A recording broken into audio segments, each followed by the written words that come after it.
guys, welcome back to my channel. Today I have my Ipsy unbagging. Lots of stuff came on the outside of my bag this month, but here's what it looks like.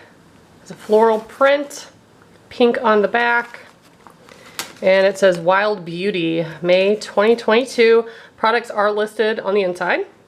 So the first one is by Hemps. This is pomegranate herbal body butter. It's currently like 91 here, and this is super warm because it was inside my mailbox, so I'm not even going to attempt to open that. I'm sure it smells good, but it feels like very liquidy because it's so hot. But happy to have that. We'll definitely use it. Next, I have Killer Pear. This is just some tweezers. It's cute.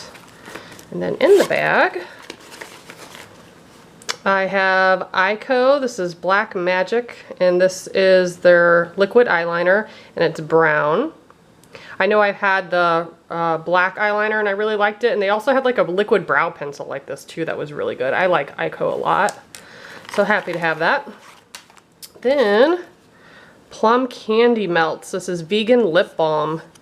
This is such cute packaging. Berry Feast, it says.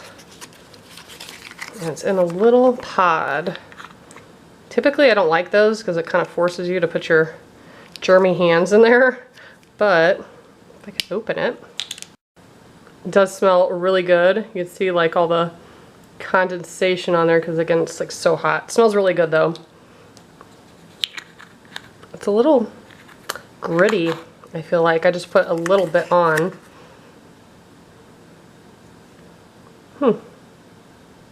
Carrot seed oil, has nourishing plant oils, it says. I'll definitely use that. And the last item in the bag is by Wander Beauty Volume and Curl Mascara. So all products I'll definitely use, which is nice. Sometimes I get products like bronzer and stuff I don't use, but you can always update your profile. Sometimes that helps. So that is what I got in my bag this month. I just get like the basic Ipsy bag. I don't pay for like the deluxe one or anything. But if you guys would like to join, I do have a link below, and I also have a playlist if you want to see past bags. Thanks so much for watching. Bye guys.